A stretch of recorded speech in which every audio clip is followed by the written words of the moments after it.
Alex Golesh just got done speaking to the media for the first time as Auburn's head coach. It's exactly what Auburn needed.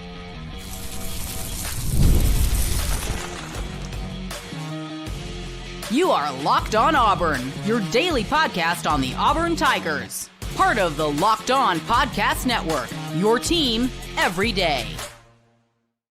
Yes, welcome on into Locked On Auburn, your daily Auburn Tigers podcast. I'm your host, Zac Blackerby, and thank you so much for making Locked On Auburn your first listen every single day. Zac Blackerby, Daryl Dappers, Montgomery radio legend, hanging out with Alex Golesh. Just wrapped up his introductory press conference. And I was curious how it was going to go because it ended up being exactly what Auburn needed, Daryl. But I was curious going into it. I expected it to feel different, and it did feel different than the previous regime because I do think Golesh is much more of like a football coach, and I'm not saying he can't play the politician game, but I think he is less of one. I think he is pure football guy through and through. And I think he nailed it. I mean, he talked about everything being process oriented and hard work and, every minute of the day mattering. And I think that is a breath of fresh air because that was one of the criticisms of what we just got through. Yeah, I don't put a lot of stock in winning the press conference because I really felt like the last two coaches were very impressive, but more like you said, as a selling something or politician type perspective. I felt like Golesh was a lot more raw, a little more transparent, and I'll say the biggest thing he was showed a lot more humility and yes, humbleness came across than just rah, fire you up. This is what I've done. This is who I am. I mean, I get the whole thing about a press conference being the start of it, and you have to win the press conference, and you want people to run through a wall for you. But I want substance. I want to see Auburn have things that people talk about at a podium translate to the playing field. Yeah. And it hasn't the last couple of years. And so I'm not being cynical. I'm not being skeptical. I think it was a great press conference. I do look for differences. And I think the biggest difference was there was an authenticity there. And again, a humility and a humbleness there that I did not see with the two previous coaches. And I think if you're a player, you have to really, really gravitate towards that and like it. Yeah. I don't think he needs the pomp and circumstance. I think he just wants to coach football. I think he wants to win. And I think he loves the grind and the process of it, not just the results, which is important. It's absolutely important. The first tough question, if you want to call it a tough question, I think it was probably just another question to him. But he was asked, it was kind of a two-parter about Cody Burns and then DJ Durkin, which, of course, he answered the Cody part first. And him talking about Cody, their relationship for the last 6 years. And, man, he's talked about how great Auburn is. And then I called him at 2 a.m. and he was like, all right, let's go. I thought that was cool. But then the question that most Auburn fans are asking, and it's one we're asking just because it's the next step in the staff development, is, okay, DJ Durkin, what's the latest with DJ Durkin? And he hinted to a theme that I thought was pretty present throughout most of the presser today, and we'll get to that in a second, Daryl. But he talked about he's got a plan. It's just it needs to happen. And so there's kind of differing opinions on the DJ Durkin situation, but it really seems like if DJ Durkin wants to stay, he can stay. That's really kind of what it feels like to me. That's pure speculation. That's not reporting, but we'll see. We'll see. I mean, and I think his answer kind of lined up with that too, Daryl. Yeah, master job at deflecting that. I think at first, really focusing on Cody first and answering that question in more detail. I was wondering if he was going to pivot back to DJ Durkin or if that's just how he was going to answer the question. So I think he did a good job of pivoting back to that and talking about process and having a plan and still in the process of executing that plan. A lot more coach speak, I think, than we've gotten the last time, where people would break down and criticize and critique every wrong thing that Hugh Freeze said. And people would be like, what? Okay, well, we wanted somebody honest. He seems a little more polished with that, a little more careful. He was very careful with what I consider to be a couple of landmine questions and on the way he answered them. And that was the first one. And so What it tells this is semantics, but I'm curious because I'm seeing a lot of people say the exact same thing, that he deflected the DJ Durkin question. Mm-hmm. I think he answered it. I think he's like, yeah, we don't know. Like, I don't think he fully knows yet. Yeah, he pivoted back. When I say deflected, I think initially when he got asked that question, he didn't jump right into the DJ Durkin part and say, "Hey, we don't know yet." I mean, he really, really focused on. Was the order she asked it though? Yeah. Cody then. True. I don't know if it was a bait and switch or whatever. I don't know. I just think to me, it came across as, focusing on this, and then you bring this in on the back end, which is fine. What I got from it is the ball's in DJ Durkin's court, and we'll probably know something in the next 48 hours. Yeah. I mean, I hope it's decided quickly. Like, there's no reason to stretch this out. I don't see the benefit of it, and I don't know if is DJ looking at other places, or does he is he still learning more about Golesh to see if he wants to be here? I don't know. And like him naming Cody Burns associate head coach, does that impact that? Is that something that Durkin thought he would at least get that title as well as defensive coordinator? Does it even play a factor at all? I genuinely am curious. 2 points to that. Number one, the timeline thing could get interesting if the announcement isn't made till Thursday, because that's after signing day. So, I mean, I don't know if that factors into it at all, but if kids are going to sign with Auburn or not sign with Auburn, him announcing that Thursday may play a part in that. Secondly, look, being fully transparent, we were told, and other outlets from an intel standpoint were told, that during the week, DJ Durkin was given a raise and was given the title of associate head coach. That's what we were told. I can't confirm 100% or deny that unless Cohen was to admit that, okay? If that's the case, then that's very awkward to bring somebody else in and give them that title as well. So that's some unanswered questions and some semantics that I think could play into, speculating here, could play into what's going on with, the process and getting back to him. Yep. So, I mean, everything. So my big takeaway from today is he has a plan, and it seems like he has a plan for everything. And I feel like that's different than where we've been over the last few years. Let's discuss that deeper and some of his quotes in just a moment, right here on Locked On Auburn. Today's show brought to you by our friends at Game Time. Game Time is the best place to buy tickets for anything. Obviously, football, basketball, baseball, concerts, theater. It doesn't matter what it is, Daryl. And look, there's going to be some fun college basketball games coming up over the next few weeks.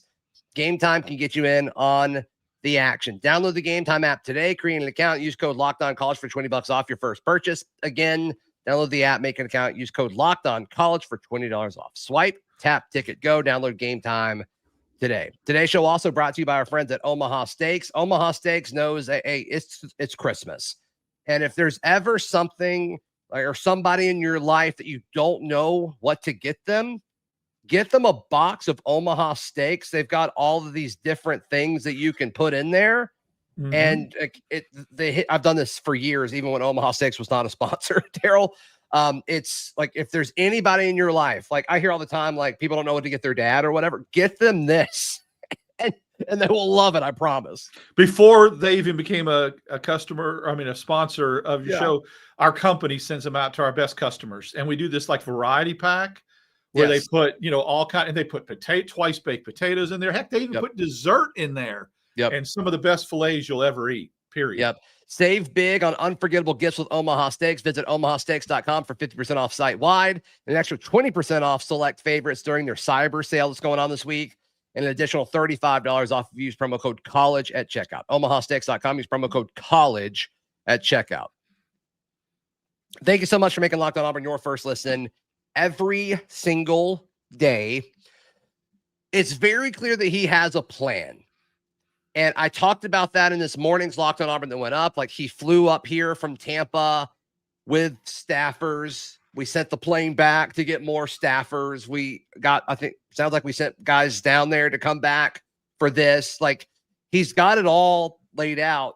And that's how he answered several questions where it's like, hey, I don't fully know yet, but we've got a plan and we've executed it. And he would look at his watch, we're 23 hours in to that plan. And I think that's exciting because there's a certain way that he wants to do things. It's not loosey-goosey. It's all intentional and it's thought out. One of the quotes in his opening part of it was the standard of the program is set by the coaches, and then it's up to the players to match it. I think that's something that he's putting out there. It's like, this is the way we're going to do things. This is the standard. He keeps saying, process oriented. He said it in the video that Auburn put out last night. He said it several times today. Talked about how his staff's got a massive footprint within 250 miles of campus for recruiting. And he said, we're going to identify, recruit, and attack. There's a plan there. And then talking about every single bit of it, like the way the offensive game plan happens from conference to conference, I thought was super insightful. Where he's like, yeah, I was with Heupel at UCF, and then we got to Tennessee, and we had to change what we did because the style of defense, it's not just talent, but like the schemes are different. So we had to change. And then I had to change again when I went back to USF, and now I'm going to have to change again. And that's part of it. And I just think that's so insightful and so intentional and something that I don't think we've seen for the last 3 years. Heard a lot of common theme besides process, heard player-driven program. I don't want people to confuse that with like the country club atmosphere of the players run the show. There's a difference between a player-driven program that's held accountable to expectations. He's talked about expectations and standard a lot. What he's meaning is the buy-in, the fact that, yeah, I want to play for a championship. I want to get back in the playoffs. I want to stop streaks. And to do that, let's move forward and let's let the players drive this with direction and expectations. That's the first thing. Second of all, never confuse activity with progress. A lot of times people do busy work and they look like they're doing this and they're doing that and their activity. And we're going to, you got to drill down and see if there's actual progress being made. And I think this is a guy that definitely has fruits of his labor type of atmosphere. Like what he does isn't any wasted movements or energy. And that lines up with process. Thankfully, we're in the era of college football where you don't have to wait necessarily for a process 2-3 years. I trust the process. You can get on board with the process right away and start winning. And so I think talk about that, like a race against themselves. I love the way he worded that. Absolutely. The urgency is absolutely there. And so again, activity doesn't necessarily mean production. And I think that he is going to be very, very efficient in what he does and how hard he works. Yes, 100%. And like the guy's just football through and through. Like, I know he was asked like the golf question or whatever, and he's like, "No, I'm a football guy." He did a really good job of answering a couple of what I consider to be landmine questions. I alluded to that earlier on in the process. I'm not going to give credence to the questions of the people that asked him. I want to focus on how he handled it. Is why I'm even bringing it up. The focus was there, and I kind of like that he's like, "That's a setup question." Exactly. To know that. Exactly. Yeah, which tells me like he's aware, right, and done his homework as you think he would. So he said that. He said, "I've been here long enough to know why that question's being asked." Right. So again, how he handled that was really, really good. And there's no. I mean, again, I don't know what you gained from asking or answering that question. That's in the past. The question about how long is it going to take to beat Alabama? I'll pass this on to my other cohort employer. That was weird.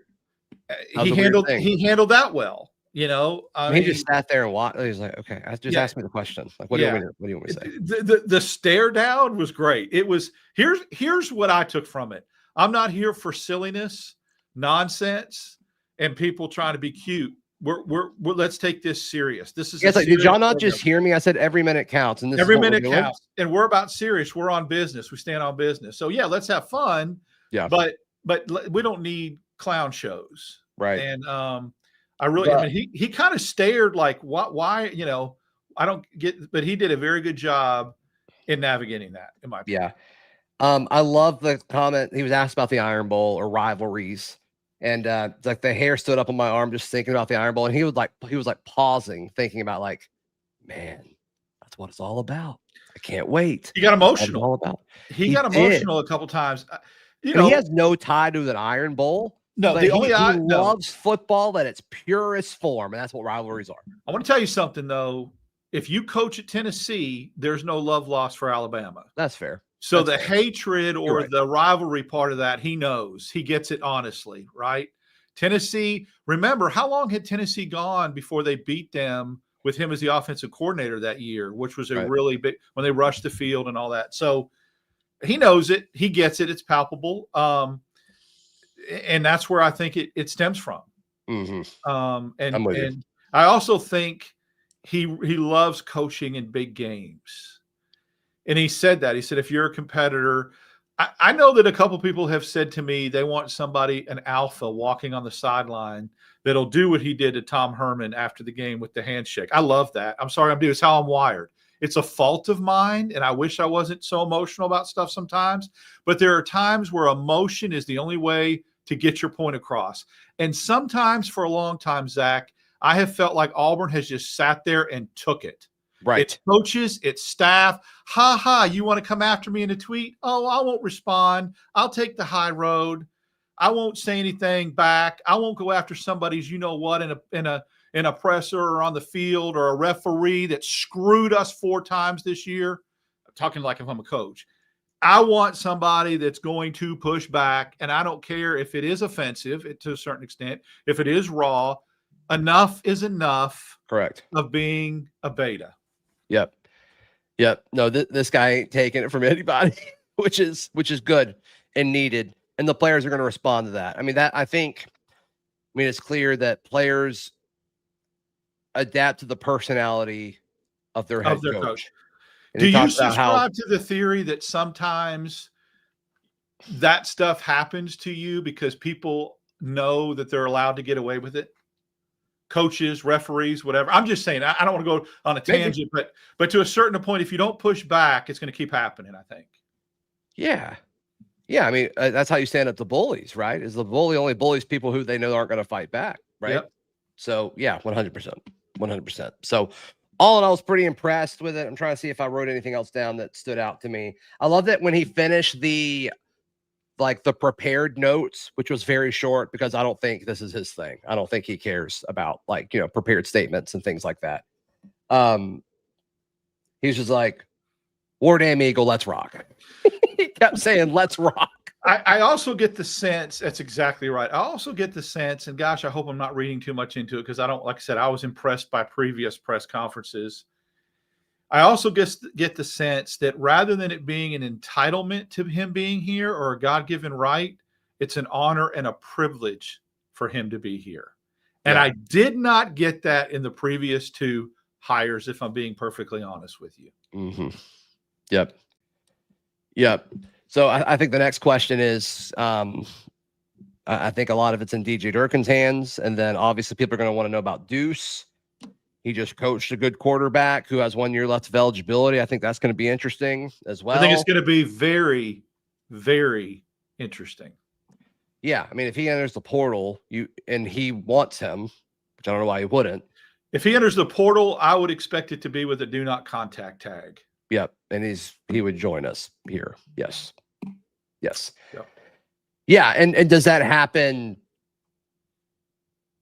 Can him, Deuce, and Ashton all coexist if that were to, in theory, happen? I'm not sure. I'm going to tell you one guy who's going to love this, to me, and who's going to thrive. This seems like a perfect coach for Ashton Daniels.